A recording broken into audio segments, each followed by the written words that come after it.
একটা সময় আমি অটোমোবাইল ইঞ্জিনিয়ার হতে চেয়েছিলাম। মানে অটোয় বসে ভেবেছিলাম মোবাইল সারাবো, কিন্তু মোবাইল সারানো শিখতে পারিনি বলে অটো করে শুধু ঘুরেই বেড়াই। আর সেই উপলক্ষে আমি চলে গেছিলাম অবনীন্দ্রনাথ ঠাকুরের বাগান বাড়ি ঘুরতে। এক সময় আমি সুপারি কিলারও হতে চাইতাম, তাই সুপুরি গাছে ঘেরা রাস্তা দিয়ে পৌঁছে গেলাম বাগান বাড়ি। টিজুৎসু ব্র্যান্ডের ফাঙ্কি কটন টি শার্ট পরে বাগান বাড়িতে পৌঁছে দেখি আশ্চর্য আশ্চর্য ব্যাপার সেখানে ঘটে চলেছে।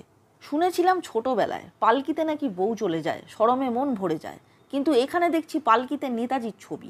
নেতাজির এই পোস্টার পালকিতে কেন আটকানো হয়েছে জানতে চায় আমার সহজ সরল মন। এরপর বান্ধবীকে বললাম এখানে বিশ্বের সবচেয়ে বড় টাকার গাছ আছে। এই বলে তাকে হলদে সবুজ টাকার গাছ অর্থাৎ মানি প্ল্যান্ট দেখাতেই সে আমায় গালাগালি দিল। এরপর তাকে আমি এখানে থাকা বিশ্বের সবচেয়ে বড় গুলতি দেখাতেই সে আমায় বিশ্বের সবচেয়ে বড় গালাগালিগুলো দিল।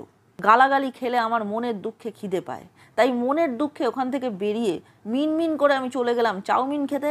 আপনারা আমার চ্যানেল সাবস্ক্রাইব করে দিন, মিনমিন না করে করলেও চলবে।